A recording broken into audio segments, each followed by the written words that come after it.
me, like, can't touch their toes, and barely leave them the right guys.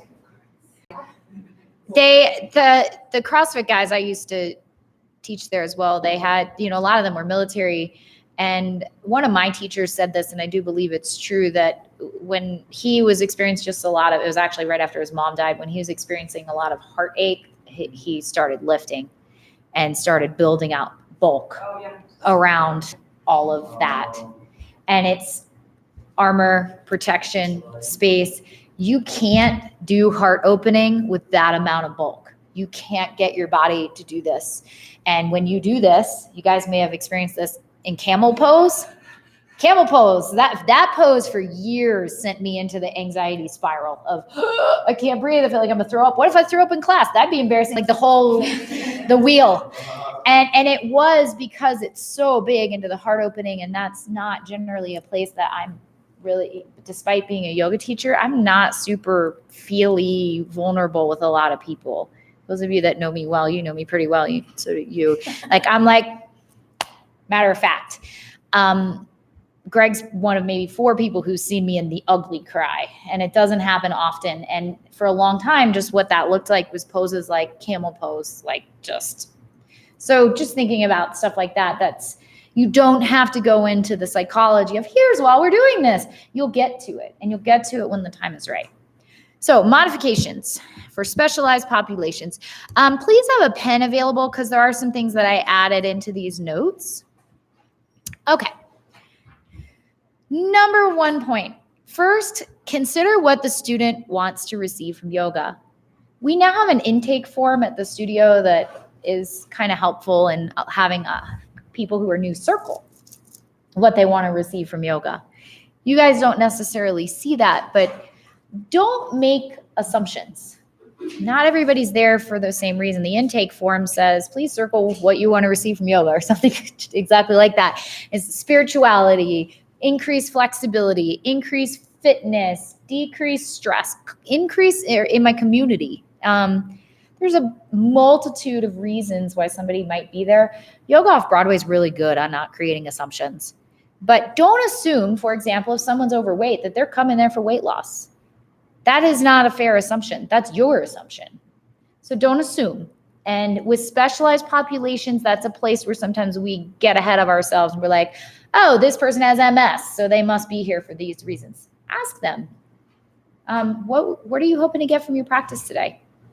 Or how can I help you with your practice? Or any of those. Be more open-ended. Consider what modifications might be necessary and grab the correct props for that student. So that's not in the rest of the statement, but just consider what modifications. So someone comes to the front desk and you're meeting them for the first time and they tell you, by the way, I have rheumatoid arthritis. You're gonna go, okay, arthritis, they have some stuff with their joints. You don't have to know the full diagnosis. They might need a blanket for some extra padding under their knees. They might not be able to do down dog. They might not, think about what that is and then be like, hey, so recommending that you grab a blanket and 2 blocks today so that it's already there for them and then they don't have to be fumbling around in class. Consider transitions. So this is all stuff you're considering before you've even started class. And it will get easier because you will see a pretty consistent group of people that need modifications, and a lot of them already know what to do, but you'll just know as you build your repertoire. Some students might not be able to weight bear or moving from one pose to another may be difficult. I'm looking at that. I don't like the way weight bear looks. That's not correct. I actually have it in my notes to make edits. Thanks. It's a hyphen. Consider limitations for students when getting up and down from the mat. Limit these transitions. This is really big for yoga for everybody. That class used to be called Yoga for Stiff People. That is the only class in which I am pretty particular about how it is taught. And this morning, I just reminded all my teachers that some of them are slipping away from how I would like it taught. That class can be hard for people to get up and down. So we don't do up, down, up, down, up, down. In general, you're not going to do that, but it's even more so when you're working with people with any sort of special need. So keep that in mind. Consider modifying postures that have large amounts of weight on the joints. What poses might those be? Side plank, plank. What else? One that people do all the time. Warrior one, warrior two. Yeah, we're definitely not doing that. Down dog. That's a big one. Down dog, while it's found in a lot of yoga classes, do you remember the first 50 bajillion times you did down dog? I love when people say, this is interesting. It is eventually. But do you remember how awkward that felt? I still remember the first couple yoga classes I went to. I was like, my shoulders hurt so bad. This is so hard. Yeah, so now consider that maybe you have MS. That's going to be really hard. Or you're overweight. That's going to be really hard. Or you're pregnant. Or you're a senior. So limit. I offer down dog in Yoga for Everybody only after I offer child's pose. Child's pose, and then if you'd like to take downward facing dog, give them a home base. I'm going to just add to that real quick. Like Yeah. always, Yoga for Everybody is teaching to the lowest ability level. Yes, that's in here, but yes. Yeah. Sorry. That's okay. No, it's worth mentioning 90 times. Yeah. Because the second somebody sees me, Heather, and Katie show up in a Yoga for Everybody class, they start teaching us. It's like, no. Teach to the lowest percentage, maybe like the 25%. So we're not like just laying on the ground, but you're going to teach to not the teachers in the room. They're there. When I come to Yoga for Everybody, it's because I want to take a slow, stretchy class, and I get super aggravated when they're like, warrior one, warrior two. I'm like, no, that is not why I'm here. I am here because I want to stretch and go slow because my body hurts. Offer props or modifications for deep twists. Deep twists. So a not deep twist would be this twist, hand on the inside of the foot open. So we're in the middle and the upper part of the back. It's not super deep, right? Greg, after back surgery, you were kind of allowed to do that, right? A deep twist would be elbow to the knee with leverage. Someone who is pregnant should not be doing that. Back surgery should not be doing it. It requires a lot more muscle energy. And same with seated. If you were seated and you were doing a twist like this, no big deal, right? But if you're doing this variation and you're cranking into the body, that's a deep twist. Anybody need clarification on that further? No? Okay. Well, Yes. Props for that, I would have them do for the seated one. I wouldn't do any prop. I would have this twist, and I wouldn't even offer it if it was a Yoga for Everybody. I wouldn't offer that deeper variation. A block under the hand and the open twist can give you even more space. Blocks bring the floor up, so that's where you're going to get even more space. Blocks bring the floor to you. People, for some reason, are very resistant to blocks, not so much at Yoga Off Broadway, but they were invented to help you. They're the best. Emily, you have an injury too, right? What yours is back? Lower spinal injury. Uh-huh. And so I don't know what the names of what they are. Mhm. But, Yvonne has always been really great for adaptations for me. And I can be really too, when I go into it, protective of myself. Mm-hmm. A lot of yoga teachers want to fix me, and I can't stand somebody touching me who I don't know. Mhm. Who wants to fix me and think that just because they know I have a lower back injury, they know they have cancer. So I can, Right. you know, I often will say, I'm okay, I'm good, thanks, I'm good, or I send that vibe of like, don't come near me, don't touch me. Yeah.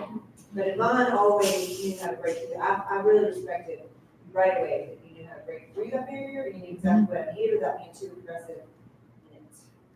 I believe that That's a talent. people know their own bodies better than I do, and that they have more ownership over their bodies than I do, which we aren't always taught that, especially as women. We are not taught that we have the most ownership over our bodies. We're taught that we're like second or third. So I always just kind of hold that space that you know more than I do. I don't know how you feel in your body. I could guess. I know that Emily will use props and Greg will use props to set themselves up for what is feeling best for them. And unless I see something that I'm like, they're going to hurt themselves, I just let you be, even if it doesn't look like what I thought it was going to look like. And by that demeanor, it would make me want to ask you. Mhm. But she impressed on me. I would say, this grade, education, that worked well for me. And Yeah. I was controlling the inviting of the opportunity to Mm-hmm. do something better.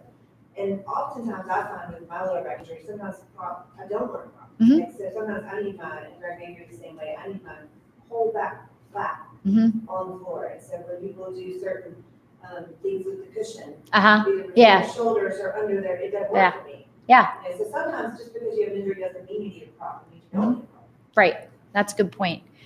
We will go deeper into how to teach with props later. Okay. And you guys will explore that. So don't get too worried about needing to know that information right now. But we will kind of chat about how to do that. But I'll generally talk to a student who's new before class who says, I have an injury or have or whatever is happening. And I'll say, okay, grab these things. And here's a couple things that might be helpful to you today for practice. You don't need to change your whole practice. Let's say you had a twisting practice planned and then you have 1 9-month pregnant woman and 2 people with low back injuries, and then you're going to go, you can keep it. Just think about what those people need and teach that variation first and then teach the deeper. It's really nice too, like your interview and your instructors always, sometimes I'll just flat out come out with me for Mhm. several sequences. That's what I need. Uh-huh. And a lot of advanced teachers will say, even when I'm doing that, I hate when I do it. Uh-huh. It's totally opposite. But they'll say, this is your practice. Remember, you can do what your body needs to do right now. I think that's really nice. Yeah. because It is your practice. When people do that, known as a yoga teacher, that it doesn't mean that you're doing anything wrong either. Mhm. Right. Yeah, Like you said, exactly. it's just because it's what you wanted and what you feel. Sometimes you just have that person that wants to do a real fancy practice and they just don't like what you're teaching. So that happens too. That happened at the let Yoga that shit Beats go. class for Speak Up, Reach Out. There's this woman over there just doing this, like, I don't know what she was doing. She was just doing her thing. It wasn't modifying. It was going well beyond and different, completely different from what we were doing. So sometimes you just got to go, all right, that's happening, and just keep going. All right. So also consider if you're working with a specialized group of people as a whole. Let's say you're teaching class from military. Consider limiting your distractions in class. And seniors, this is another one. Consider your music. Maybe you have no music. Maybe the music needs to be quieter. Lighting, changing the lights. So like we have a senior who could not deal with the lights in the studio. So the lights were just off.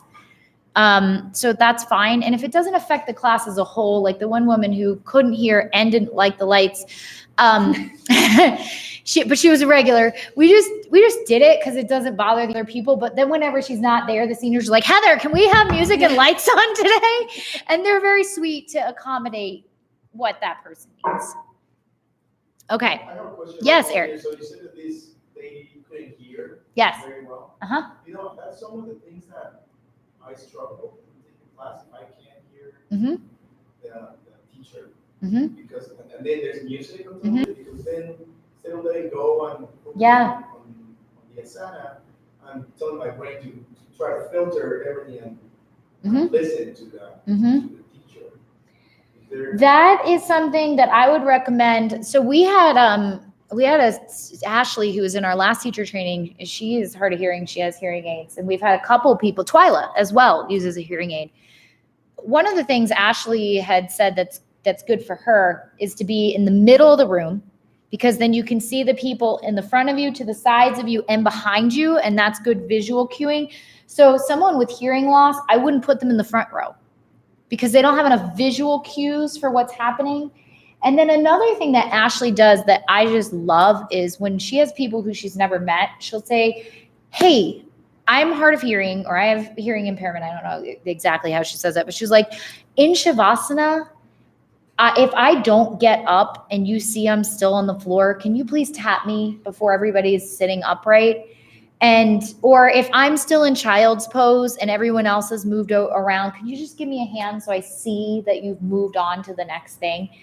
And I thought that was super awesome, because I told her to tell people that, because she was like, I don't know, I feel self-conscious. I was like, just let the teacher know, because they might not notice that you're even wearing a hearing aid, and they just think you're doing your own thing, right? So it's helpful to just say, hey, I can't hear you very well, but I want to be here. Middle of the room's a good place, because then you have the visual cue. I will work with you all a lot on talking and projection of your voice and how to speak and articulate so people can understand you in class. That'll be a big thing. But in a situation like senior though, I demonstrate a lot more than you would. Yeah, that's a good point. In another class too, just because it makes it easier for them. So they have the visual and the hearing. Could it be a benefit to have classes with speakers, like a teacher has a headset? We do some, but usually they're with the ones with loud music and stuff. I do that for yoga beats and I do it for bar classes, only ones that the music's turned up really loud. Yeah. And it's kind of hard in like the space of YOB, if you just had a mic going, it's so echoey that it might even be harder to hear. Right, because of the reverb. Yeah. Yes. But it is like when you are teaching it, like if you just pause a little bit in between, let the echo go, it's just more clear and crisp. Take your time. Also, just like the way that you stand and stuff, like you can project your voice more. Mhm. I think it just kind of comes with practice. Yeah, we'll work a lot. If you know, if you're nervous and such, you're Uh-huh. not gonna project, but if you're standing up and you're making eye contact and stuff, people can. Also, how to do that without yelling or speaking to someone in a way that's condescending. You know, like, hey, we're so glad you're here today. Like, you don't talk like that. Don't do that. Don't do that to people. I have, and we'll touch on this actually while we're on the topic. I do have some people with cognitive disabilities who have come to class. And just so you guys know, the correct way to refer to someone with special needs is a person with fill in the blank, person with Down syndrome, person with hearing impairment, whatever, person first language. If you've never had it, then you don't know. But that's the correct PC way to refer to someone with any sort of special needs. So I have had people with cognitive impairment come to class before, just various disabilities. And some of them have come with an aid. Some of them come on their own. And just like gentle cueing is usually helpful. So one of the guys who has come to my class before, he's probably about 21, he has Down syndrome. And I generally will put him in the middle of the room. Sometimes when we're doing balancing poses, he's falling down a lot. So I'll walk over and I'll just like ask him if he wants to put an arm on me to help him balance. Or I'll put him next to the bar and he can hold on to the bar. So just a little bit of direction on places in the room that might be good. And then not worrying, he might be a step or two behind everybody and it doesn't matter. It doesn't matter, right? If we're on a different pose and he's still on Warrior One, is anybody being hurt? No. He's there, he's doing his thing. I have never had someone with visual impairment to the point that they're completely blind. I do have a student who comes to the studio that is legally blind. She cannot drive. She walks, she can see shadows and she can see stuff. And she is very independent, does her own thing. She'll tell me like balancing poses are really hard for her. But I've never had anyone who is completely 100% blind come to the studio, so I can't speak to that. I have had people with various prosthetics, hearing impairment, cognitive delays. What about a wheelchair? I have not had someone show up in a wheelchair, but we have had people with walkers come to senior. I would direct them to that to start, but there's a but here. We did have one time senior where Mountain Valley Developmental Group brought a bunch of adults with disabilities. And I told them that was actually not okay. I said, if you want to have a group of adults with developmental delays, then we'll have a class for them. But they don't go in the senior class because that says to the seniors, hey, guess what? We're going to put you with people with disabilities because you're old. And then it also says to the people who are in their 20s with developmental delays that we're going to treat you like you're old, right? Those are two separate things. Seniors and cognitive delay do not mean that they're the same thing. So what I said was, great, we would love to have you guys have a class. Let's come up with a time.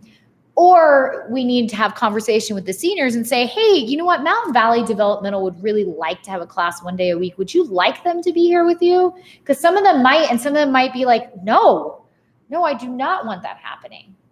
it's hard to, like, we've already had an established senior class Mhm. too, and it's like when it was great for them to be there and it was the perfect spot for them to be, but when there's just a bunch of younger people and it Mhm. just, It just is different. yeah. Yeah, it's different.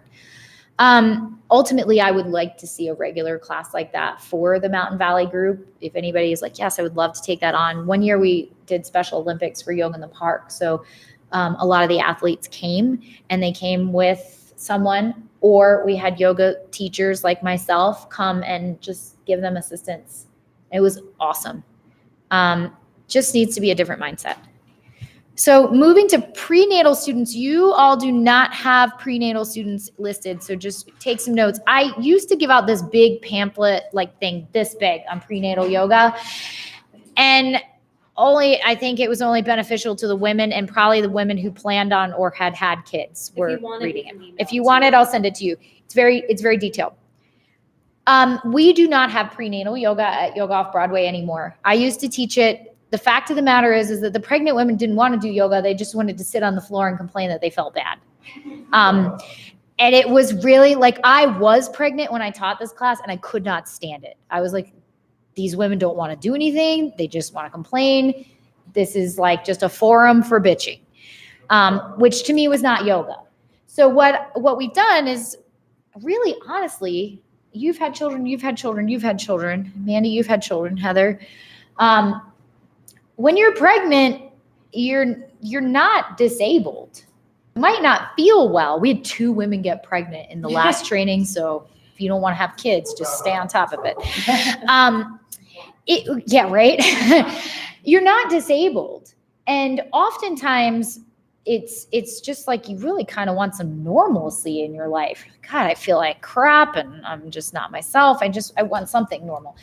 So most of the people who are pregnant just continue with their regular yoga class and then maybe go down a step to yoga for everybody when they get bigger and they can't move as fast.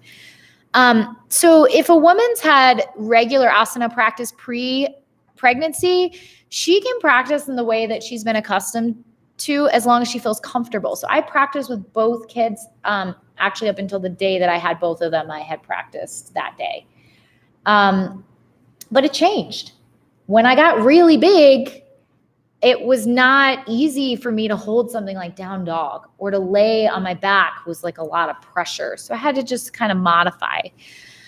You need to be prepared to offer suggestions, but there's no need to insist that like they do certain things. So one of the big things that you're going to see a lot of pregnant women, they're not supposed to lay on their back. Okay. You're not going to die if you lay on your back. It's this thing. There's a lot of fear around having children now because there's so much information and they're like, don't lay on your back. Well, in a yoga class for 8 minutes in a shavasana, if you're comfortable laying on your back, you're not unconscious sleeping throughout the night. So if your body says, hey, Sarah, you have 2 babies in here. Sarah had twins. Time to move. Sarah's going to go, okay, body, let's change position, right? She's not going to go, nope, gotta lay very still. I see some women who are petrified to lay on their back, starting right off the bat because they heard they're not supposed to lay on their back. So I generally will tell them, it's okay if you lay on your back, but if your body says move, please move. And then when they're in their later term and they're bigger, I give them a bolster because it's just hard to breathe when you're flat on your back. The baby sits right here and you're like, so put a bolster. We'll show you how to do this on an incline with a block under it. And then you're just propped up and you can breathe. That's a big one. Inversions. I personally, and this is me speaking from me, there's some schools that say no inversions whatsoever. There's some women who say, I've been teaching yoga, I'm going to continue to do inversions. I have seen women in this valley and women that I know who taught yoga who did inversions through their entire pregnancy with no problem. And I've seen 4 people that I know of that were yoga teachers lose babies that were in an inversion practice. Whether or not it's coincidence or not, I have no clue. Inversions, headstands, handstands, things like that. My personal belief is once you get past your 2nd trimester, nowhere in nature do you see animals standing on their hands or their heads, right? 9-month pregnant elephants and stuff don't do that. It flips the baby into a position that's not natural. And I don't understand the point at that point. if you could give me a good reason for a health benefit of standing on your hands or standing on your head when you're pregnant, great. I can't think of one. So to me, the risk reward benefit does not make sense. However, if you see someone who has had an established practice, let's say Katie has a handstand practice, she's had it forever, and she feels comfortable doing handstand when she's pregnant, I am not going to stop her. Some things like when pregnant women come to your class, they usually modify for themselves. Like they know what they're going to do, Yeah. what they're not going to do. You're not really going to talk them in or out of it. Right, exactly. I'm not going to be like, Katie, don't do that. You could kill the baby. But let's also think that like Katie at 9 months pregnant doing a handstand is probably, even if nothing happens, what if she falls on someone or herself? Like that's probably not good, right? So, but if she's going to do it, she's going to do it. And I feel like if you honestly wanted to do handstands, you're so established in them that you probably would be fine. But what's the point? That's the big thing, is what's the point? It takes the body and it flips it. So my rule of thumb with pregnant women is if it's not a natural thing, like think like nature. In nature, we would do this, right? We would do this. But would we do this? Probably not. Is there any reason that you can think of if you were growing a human in you that you would want to do this? You can't. I know you can't. One of the things you see women when they start to get a little bit more, when they start getting into cobra is uncomfortable. So I have them, or even up dog, I just have them do cat cow. And I'll tell them before practice so they're not lost. She's like, you know what, step back to hands and knees, do some cat cows, meet us, and down dog. That generally feels better. Doing up dog is a big stretch here, and laying on your belly just doesn't feel good after a while. But most women know what to do, and no two women are the same. So what's right for Erica might not have been what was right for me, or right for Sarah or Emily, right? No, they know their body. What's the name of the guy who wore the bandana that was teaching about the 100 hours? Darren. Right. And this class was pretty intense, right? Which I typically love. Uh-huh. Past me in like sweaty classes. And then I went pregnant to his class and I was I'm dying. like, I couldn't even like, I don't know, I couldn't even touch my toes. A helpful thing that I will tell women who are expecting is, like, if you're in a vinyasa class, let's just say they show up to Monday Night Power, I'll tell them, hey, so if we do all the vinyasas and we're going to do the same thing on the other side, sometimes I found it helpful to just stand at the top of the mat. Let's say we did right side, warrior 1 and warrior 3 and one more pose, right? And then you did your connecting vinyasa to step left foot forward. So what I used to do is I do the poses, right? And then I just stand at the top of the mat while they did the vinyasa, and then I'd step the other foot back and do it. Because the vinyasa is just to keep heat going, and when you're pregnant, you don't need any extra. You're already hot and uncomfortable and irritable, so you don't need all that. You're honestly just there to like try and have some sort of normalcy. A couple things though to think about is like a lot of the things that we're going to go over in obesity is very similar to modifications for being pregnant, because you just have a lot of mass. But encourage women who are pregnant to avoid overstretching. This was huge for me. I would hurt after yoga. 60%, because they already have relaxin in their body, so their body's going to be more lax anyway. What happens is, even for myself, if I'd go to the place where I felt a good stretch, I couldn't walk later that day because I was in so much pain from overstretching. So I would just go to a place like, if I were folding forward, I would just fold and to the place where I really didn't feel much of anything. And then know that my body felt good. And I was really there more for breathing. That's where your ligaments and tendons have more stretch. Yes, they have more stretch to prepare the body to expand. Women are not going to have, there's like this expectation. They come into yoga and they're like, I'm pregnant and I'm going to go to yoga and then I'm going to have this natural childbirth and I'm going to open my hips and then Malasana pose and it's going to be great. Baby's just going to fall out.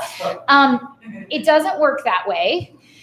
The way that it works is you've done a lot of deep breathing and you've practiced being relaxed so that when the doctor then says, all right, now we're having an emergency C-section, you go, okay, this is what I prepared for.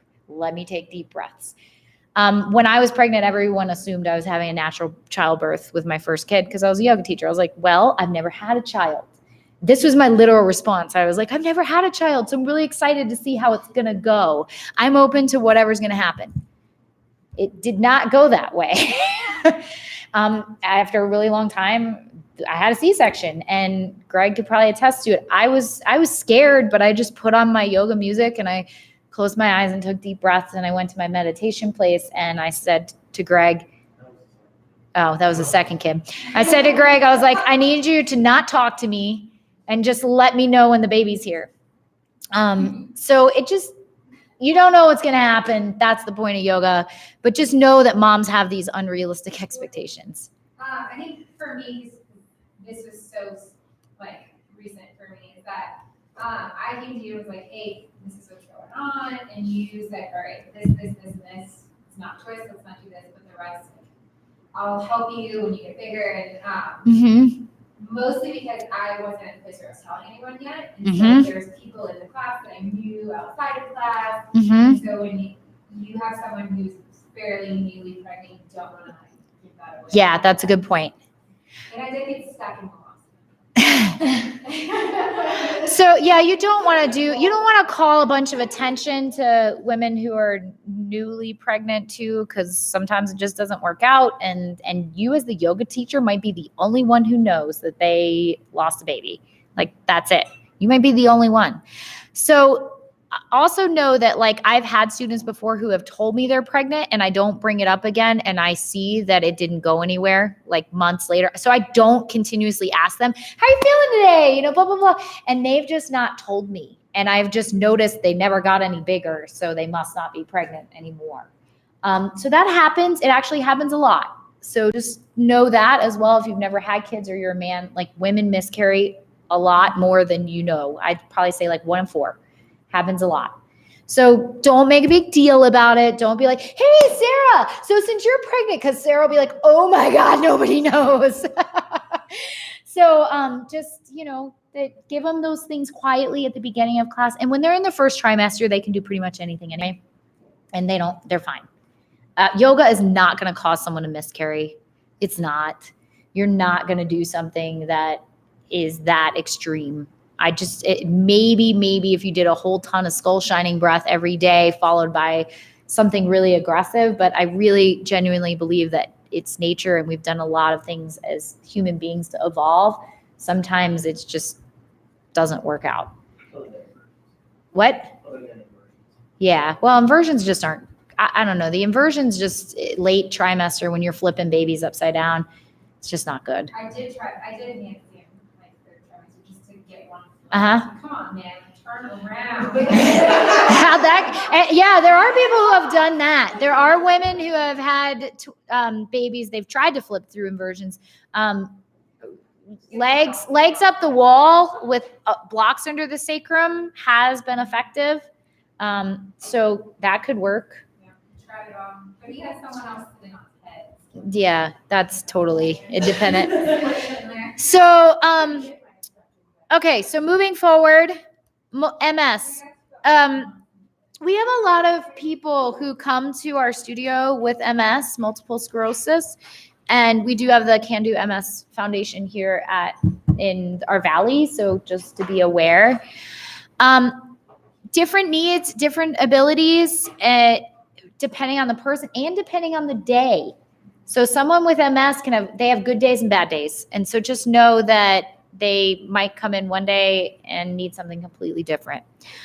If you don't know a lot about MS, a lot of the ways it presents itself is numbness and tingling in the hands and feet, weakness in the leg muscles, locking of the knees. They may find it difficult to tolerate large swings in temperature, really cold or really hot.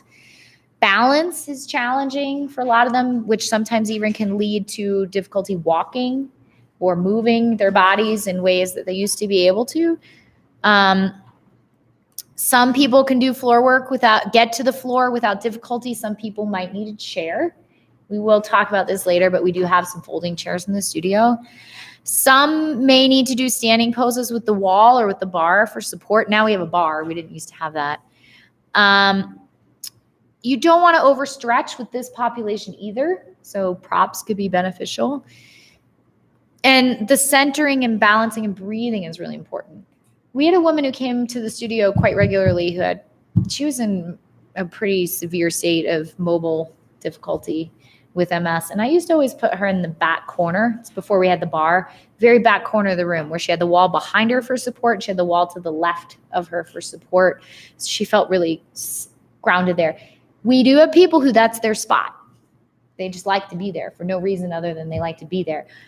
I have no problem addressing with a student who's already there and saying, hey, I have someone who really needs the wall for stability purposes. Could you please move? Be an advocate for that person so they don't have to ask. You have anything to add to that?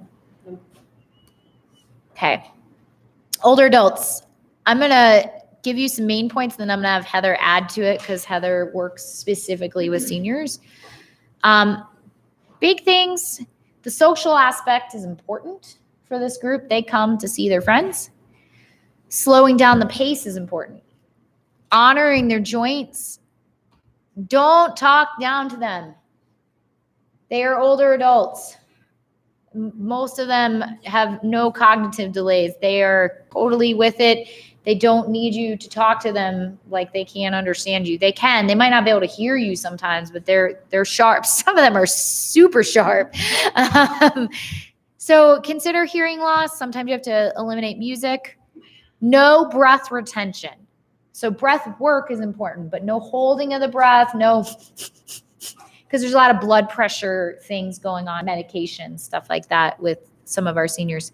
Balance work. So considering the loss of balance, but don't eliminate balance work. They need to work on balance, but just consider that they might need a bar or a wall. Use props and treat the student as an individual regardless of their age. So you can put two 85-year-olds in the same room and they're going to have completely different needs, right? Yeah? Okay, I'm going to let Heather talk about seniors for a moment because she teaches this class. I'm going to run to the bathroom while you talk about seniors. And now you're on camera. Yay. You can't see yourself. All right. So one thing I always consider is like just a room full of seniors, you've got everything, right? Like every senior's been injured at some point. Every senior says that they have a this or that. So I just like literally try to consider everything. So again, just like teaching the yoga for everybody, we teach the lowest ability. That does not mean by any means that they're not getting what their body needs. But, just kind of starting, instead of thinking about like what your peak pose is going to be, which is what we get to in teaching, starting with like setting yourself up for success that like your whole class can do it. Because that's the hardest part about teaching seniors is you might have somebody in class that's never, ever taken yoga before, and you might have someone in class that's done it for 30 years. So you do have a wide variety of ability levels.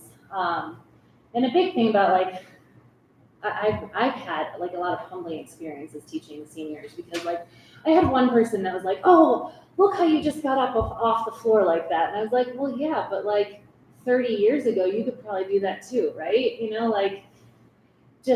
know, seniors are pretty awesome. They have a lot more knowledge than we do. They've lived a lot more life, and they probably judge the shit out of me as a teacher, like quite honestly, like whatever. But, like Yvonne said, for a senior class though, they're there more for the social aspect.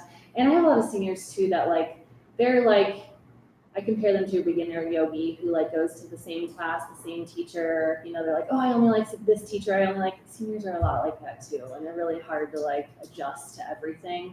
Do you have a certain way that you help them get up off the floor, or get back down to the floor? No, I don't really do a lot of up and down. It's like we start class in the beginning on the mat. We're on the mat and senior class is 45 minutes. So it's really hard to do a lot of things in 45 minutes. But we start, and I'd say the first 10 to 15 minutes, 10 minutes, we're on the floor completely. We'll go to seated or all fours. Sometimes I hit all of those. And then from there, we get to standing. We'll do our standing poses then, and I throw balancing in there. A lot of times I'll throw like some dynamic movement, like things for seniors, they like to breathe and move. It makes it easier for them. So, we inhale our arms up, we exhale our arms come down. And, just getting them to think about linking the breath with the movement is the biggest thing there. And so then when you get back down, I say it in every single class, maybe you step, like, let's say we're in all fours, right? And we're going to standing. Maybe you step your right foot through and then your left and roll up to standing. Or maybe you get there any way you want. Okay, I was gonna say, so you just gonna say, give them the time to get there however they need to. Yeah. And a busy senior class is like 12 people. And the reason for that too, I wouldn't like more than that in class, because now that we do have the bar, I offer them to move throughout the class. Like you can leave your mat there and just go to the bar if we're doing a balancing pose, you know? A lot of times they'll use the wall in class. Like we don't do any downward dogs, period. What we will do is stand with our hands at the wall, step your feet back, and we still, Jeez, Heather. and you still get, I'm gonna show my butt a little bit, but you still get a downward dog if you're here, you know? It's just not weight bearing on your hands, your wrists, anything else. If we're in all fours, I offer like being on your wrists, or on your fists instead, because some people have problems getting their hands down. So there's just a lot more offerings. Knee replacements. So every time a senior comes in new, I say, you know, we can get to all fours. If you know you want a blanket or an extra mat to pad, go for it. And if somebody has had a knee replacement and they're in that class, it might just do seated. Senior class is a little bit more tailored, I guess. Like I will tailor class to somebody. If I have somebody that has like a fused ankle, I'm not gonna have them do this kind of stuff, or you know what I mean? Like I will kind of watch what I do with them as far as that goes. Do you have a resource for that, like a website or something that has really great training? Not one necessarily. So I didn't know I wanted to teach senior right away. Like that wasn't what I was like kind of thinking. Sorry. I'm really You know, you're videoing yourself here doing all this. But I have found like when I had questions, I would like YouTube a lot of things. And I know that's not like the best thing to look at, but I would just look at how other teachers would suggest things and how they would, you know, suggest modifications and things like that. I did watch a lot of like senior YouTube videos just to like get ideas. I would also state that anybody who's interested in working with seniors that come observe Heather teach class. And that's a great way to just kind of see how she does her flow. If you're injured or like sick, come to a class. Mhm. You know what I mean? Like not like throwing up sick, but you're like, I just don't feel the best. Like come to a Mhm. senior class just to see what it is too. Yeah, I mean, any other questions or? Obviously anticipating a lot of old people in the art department. Oh yeah. But you know, it depends on the person too. Like Greg's dad is a senior, but I don't know, he doesn't have as many limitations as another senior might, right? So he might want to come and like, he might not be the best example. Do some vinyasa yoga. Well, you know, it's a good. Well, I do. John Brenza is a senior. Julie Alt, who comes to yoga like every day, she's a senior. So it really depends on the Yeah, Cynthia Bellini. You guys know who that is. She comes to bar and yoga every day. Cynthia Bellini is like my goal for when I'm that age. She might even. How old is Cynthia? She's like, I think she's late 70s, maybe early. Yeah, she's like in shape. Just Her daughter told me a story. She like totally wrecked her wrist, like broke every bone in her wrist. And she was an extreme yogi before that. And she's like, my goal, I'm not better until I can do down dog. And like, you know how much that is on your wrist. Like that was her goal. mhm. But you know, when you do get somebody like I've taught your dad, you know, like a lot of times I do offer for somebody who comes to a senior class that knows they like that caliber of class, but you know that they have a little bit more in them or they've done yoga before. If we do downward dog at the wall, I offer them to just work on their mat if they'd like to do vinyasas on their mat or whatever. You know, I'm not going to teach that, Right. but I let them know that that's okay to do. We've also had people come to senior yoga who come with a parent and just want to come, and so their parent or their friend or whatever is more comfortable. We also have people come who are recovering from an injury or an illness or something where they'll call and be like, I'm 40, but can I come to this class? It's fine. Or they'll just say like, hey, where should I go? I just had this, and this. We'll Mhm. suggest them to go to senior. But we don't say, oh, you're 20, like Katie, just on a regular day. We would be like, hey, Katie, senior yoga. Like that's not appropriate. If you just want a gentle class and go to a gentle or restorative class. Any questions? No? Okay. So next is actually Hold know. on real quick. Oh, go ahead. If you do want to know more about senior or even like modifications, I've had to become super creative with things. So like, and it's all just like a learning process. Like you may not know what to do the first time someone comes in and they're like, I've had a knee replacement. You're like, oh, well, what's your mobility like? Like, can you do this? And you just kind of figure it out with them. You don't act like you know everything. You're just like, let's try this. That's important. I'm not a doctor, but let me make some suggestions. And if you have some suggestions that feel better, or did your doctor say that there's any certain things you shouldn't do? A lot of seniors have like physical therapists too. So I do piggyback off of some of their exercises then too, you know, just so that they're familiar with it. Yeah, that's great. Okay, moving to the next topic, obesity and I mean, I really should just say obesity because overweight is, if you're just a couple pounds overweight, that's totally different than being someone who's significantly overweight. We don't see that a lot here where we live because where we live, let's just be transparent and honest, it's not a friendly place to be obese and live in the mountains at altitude where it's already kind of hard to breathe and hard to get around, right? But let's just say you have somebody who comes to class and they're very large. Number one, don't make assumptions as to why they're there. They might not give a shit about losing weight. So don't you dare start in on, well, did you know that yoga is great for weight loss? And They might just be there because they want to learn how to breathe deep or to meditate. They might have zero desire to lose weight. So don't make assumptions. That's like kick yourself in the ass. Promise it will not be good. So the first thing to consider is just like in pregnancy, you want to widen your stance and your postures. So if you have a significant amount of girth in front of you, to fold forward and have all that like on you is not comfortable.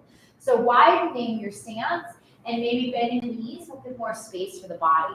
If you ever want to practice, we had to do this in one of my teacher trainings. This was for prenatal. They made us put a pillow underneath our shirt and then practice yoga.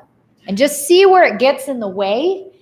And if it's pregnancy, it's not going to have that move. It's not going to move in the same way. It's going to be hard, right? Fat moves a little bit different, so you'll have a little bit more leeway. But same, like if you have a huge amount of like something here, widening your stance is going to give you more space than if you have your legs really close together. Be sensitive of the language that you're using. So don't assume they're there for weight loss, but also like be sensitive of your language in general in your class. I never talk about weight loss and yoga. I just don't. Weight loss is a side effect of yoga. If you think of it that way, that maybe you'll lose weight, but it's not that's not the yoga. It's like just something that happens when you practice yoga. Does that make sense?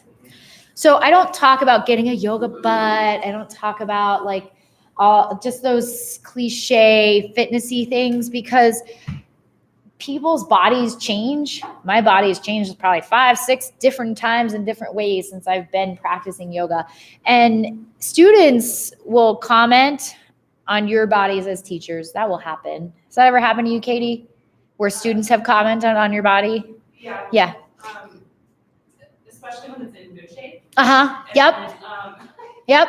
And then, yeah, and I have eating disorder background, so that really feels like, oh, good. Yeah. I Yep. should be doing this, but Yep. I don't do it, and then I get obsessive about it. Yep.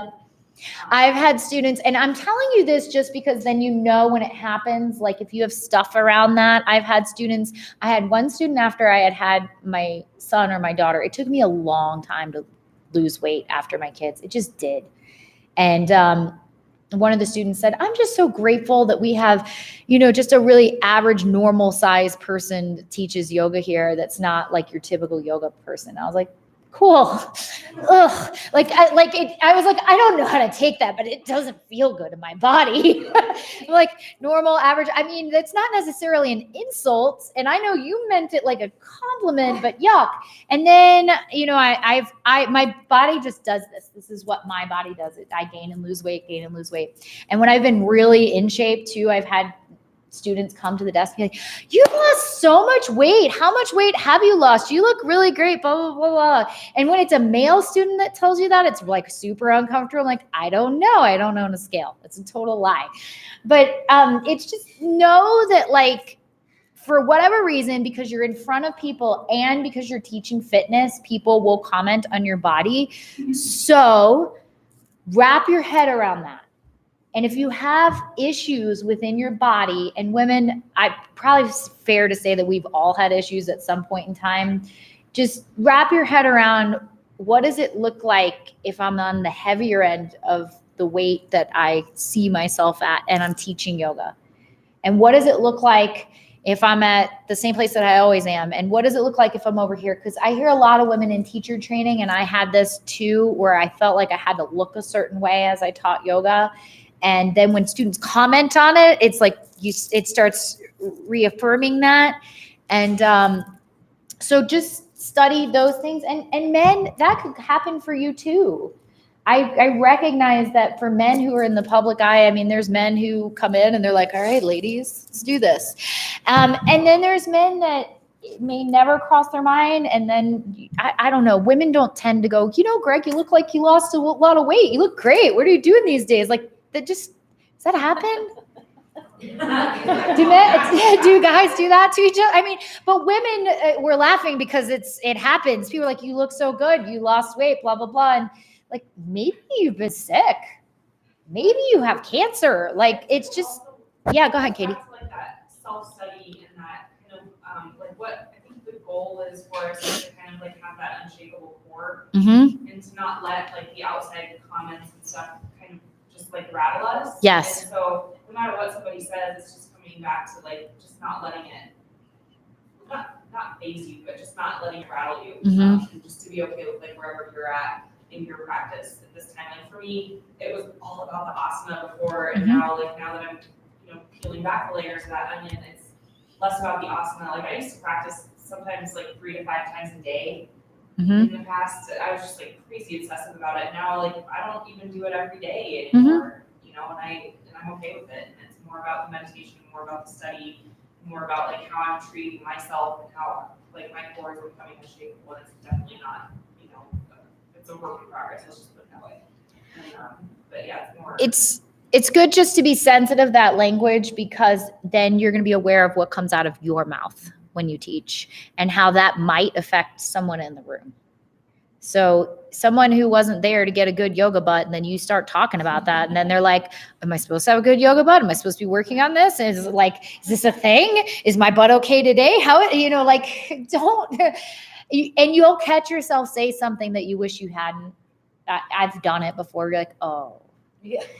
I just wanted Yes. to expand on what Kate said, Mhm. not letting you affect Mhm. those things. If somebody gives you a compliment or something that doesn't Mhm. sound like a compliment, but it's really our choice to do that. Yes. So if we assume good intent, Right. we can. get Right. there, maybe. Yeah, and you can, I don't think anyone ever says anything to you publicly with ill intent. The woman who said, I'm so glad we have a yoga teacher that looks like you, blah, blah, blah. Like, I think she meant that as a compliment. Right.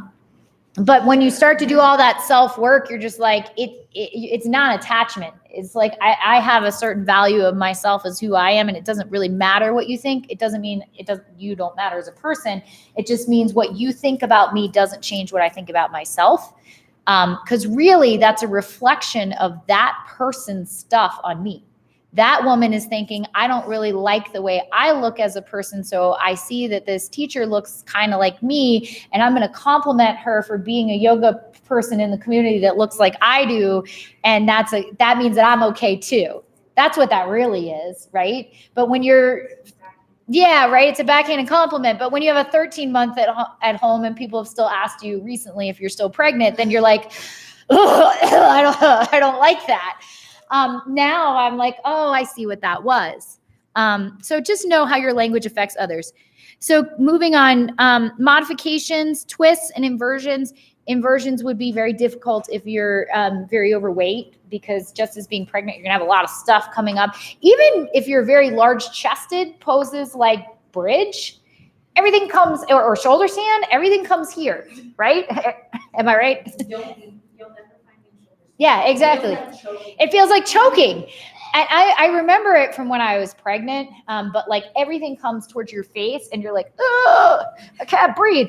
So Don't make assumptions, because I've seen some girls that like big girls get upside down. no thing. Yep, exactly. So, There's a big yoga teacher from East Justin. oh, she's amazing. She can do a handstand like nobody's Mhm. doing. I'm like, did did you just pop up there?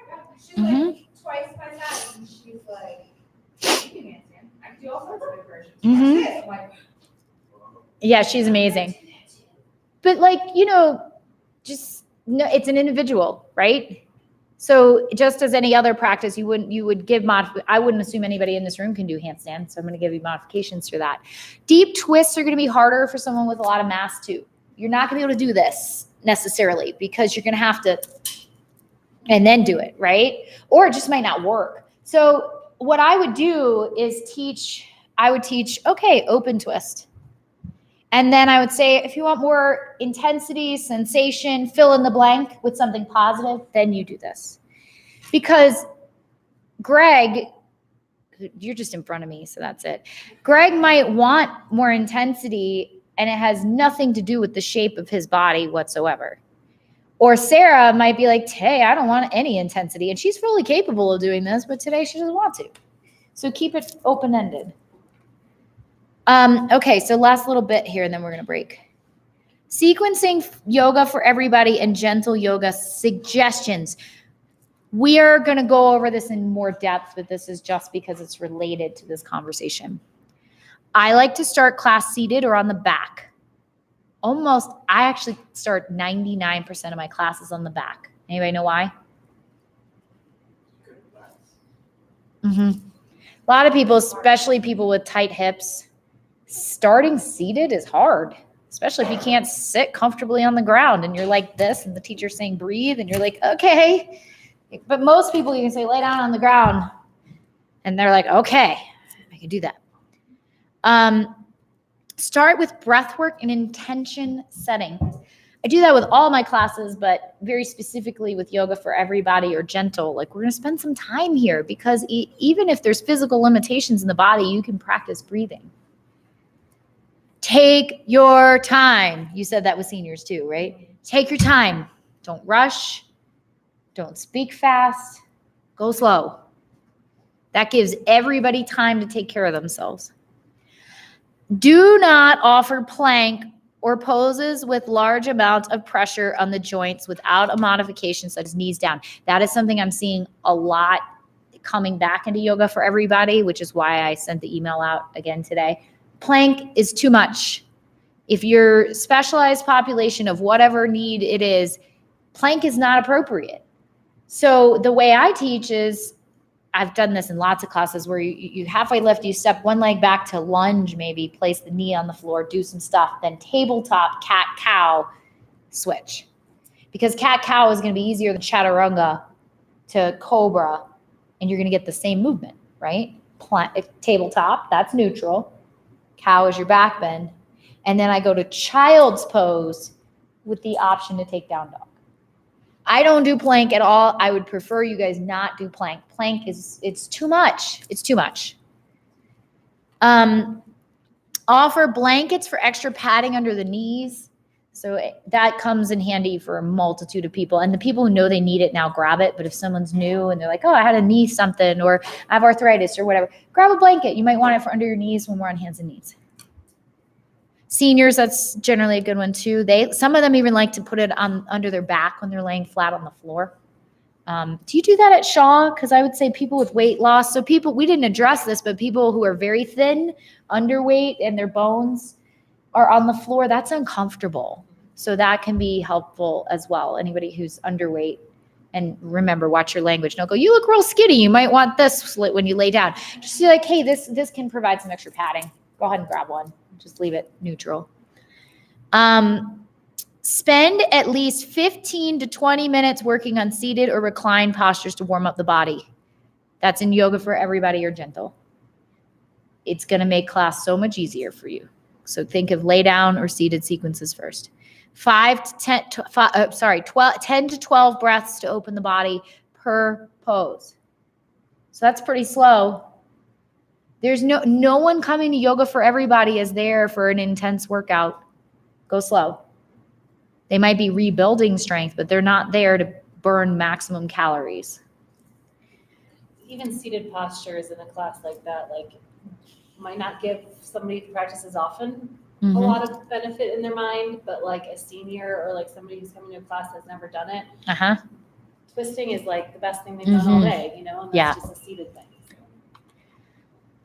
Then would come your standing postures. No connecting vinyasa. So we've said this, but the vinyasa was designed to keep the heat in the body.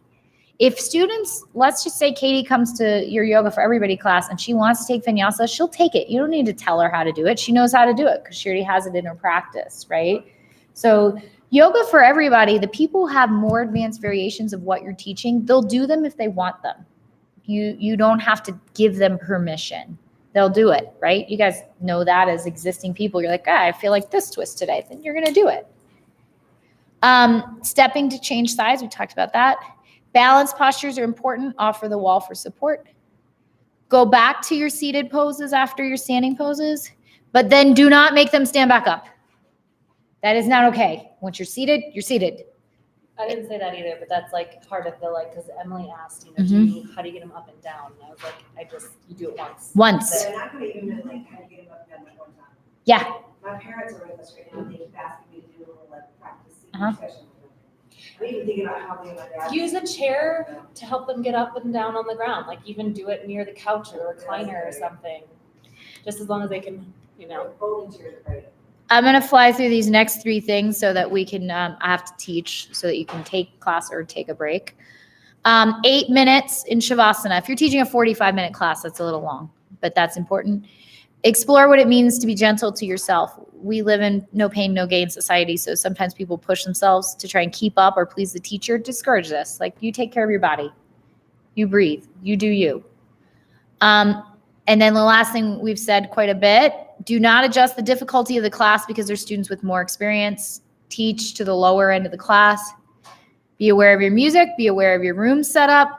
Be aware of stiff mental practices. So we used to call it yoga for stiff people, and there's a correlation between stiff mind and stiff body.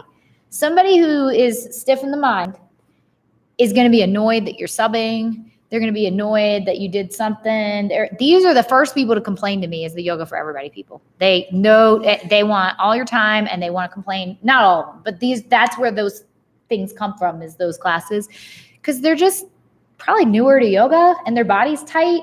So their mind's a little tight. Tight ass. So it's a tight ass that goes with the mental thing, right? Those 2 things go together. So you're really working on mind, body, spirit, connection. That's your goal. The physical part is just a medium for that. And just know that, going back to that stiff mental practice, that oftentimes if someone says something to you and you're like, it probably has nothing to do with you. It might, but it probably doesn't. So you will hear in those classes, oh, Katie, you're teaching today. Why isn't so-and-so here? Right? Yeah, I know. And you're going to go, because they're not. Please get your blocks. Come on in. Nice to see you today. Yeah. All right. So we are going to meet back at Yoga Off Broadway just after 1.